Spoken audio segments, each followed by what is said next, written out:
एक गांव का ग्वारिया, पहले ऐसा होता था जमींदारों की गाय चलाते थे, जमींदारों की चाकरी करते थे, बहुत छोटे मोटे राजाओं जैसा उनका वैभव होता था। तो गांव में भागवत हुई। हम आपको नाम की महिमा बता रहे हैं। कुछ लोग उधर से निकले, ग्वालिया से कहा रहे जिंदगी बर्बाद होती जा रही है, भागवत सुनिया। एक दिन गांव में भागवत हो रही, तो बोली हमारे गायें, तो किसी दयालु ने कहा 1 घंटा के लिए हम देख लेंगे, तुम 1 घंटा के लिए भागवत सुनियाओ। वो गया, सबसे पीछे बैठ गया, पढ़े लिखे तो कुछ था नहीं। पंडित जी ने कहा जो दीक्षा नहीं लेता उसका जीवन व्यर्थ चला जाता है और नरकगामी होता है, ऐसे आचरण होते हैं। गुरु मंत्र और गुरु दीक्षा लेने से बचाव पक्ष पुष्ट होता है कि एक बार ही नाम मंत्र सही यमराज के रजिस्टर में जब लिख जाता है तो भारी पड़ जाता है। और तो उसका मन लगा नहीं, उठा और चल दिया। शाम के भाग के आया और पंडित जी से कहा, पंडित जी आपने कहा था गुरु दीक्षा लिए बिना मनुष्य का जन्म व्यर्थ हो जाता है। तो उसकी हालत देखी, फटे पुराने कपड़े, अपने आप दिखाई देता है। अब वो गरीब आदमी, गांव का ग्वारिया, कुछ देने लेने वाला चक्कर तो था नहीं। पंडित जी ने कहा कि कल ले लेना। फिर शाम के आया, कहा कल ले लेना। ऐसे 7 दिन भागवत के पूरे हो गए। 8वें दिन पंडित जी, अब रात्रि में खूब भागवत समाप्त हुई तो दही दूध रबड़ी, जब तो सुबह 4 बजे तड़के शौच जा रहे थे।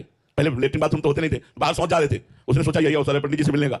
दौड़ के गया, कहा पंडित जी गुरु मंत्र दे दो। बोले पागल है, बोले बिना गुरु मंत्र लिए ले जाएंगे।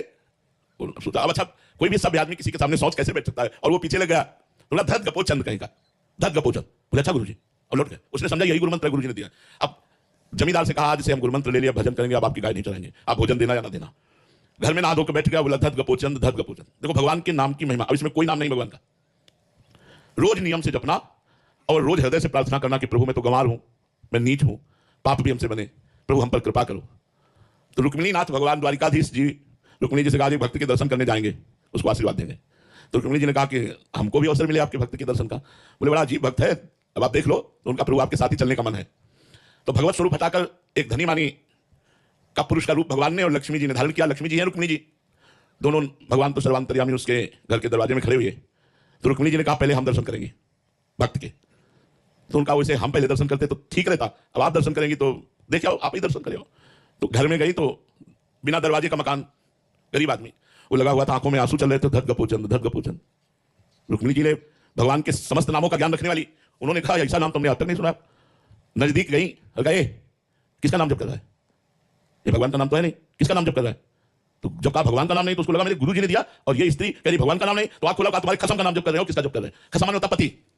रुक्मिणी जी आई, बोले बड़ा ज्ञानी महात्मा है, वो जान गया, हम तो छुपे भेष में गई, लेकिन वो जान गया कि हम आपकी पत्नी है, और उसने कहा कि आपके पति का भजन।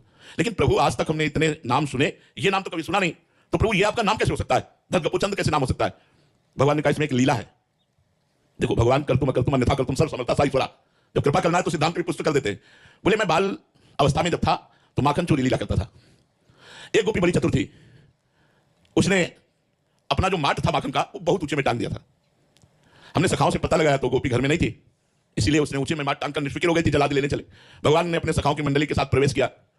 उखल के ऊपर सखा, सखा के कांधे पे ठाकुर जी। अब तो नजदीक पहुंच गए, तो खुद खाते, सखाओं को पवाते, बंदरों को भी पवाते, सब दही से भरपूर।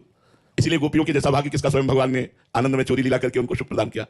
वो गोपी आई, देखा दरवाजा खुला है, समझ गई आज हमारी भगवान ने कामनाएं पूर्ण कर दी। वो भी सोचती थी कभी भगवान आवे और ऐसी लीला करे और हम पकड़कर उनको धमकावें और फिर वो उनका जो रूप है वो हम पान करें। सखाओं ने कहा कन्हैया सावधान, सब अलर्ट हो गए। अब सावधान क्या होता, दरवाजे पे कहीं भागने का कोई अवसर नहीं। उसने कहा जी आप क्या कर रहे थे, चोरी। तो कहा चोरी कैसे। बोले क्यों, मेरे घर में, ये तुम्हारा घर है। सच्ची गोपी, मुझे बिल्कुल पता नहीं था कि तुम्हारा घर है, मुझे तो लगा कि मेरा ही घर है। अच्छा चलो मान लिया तुम्हारा घर है। फिर माखन इतना हाथ में।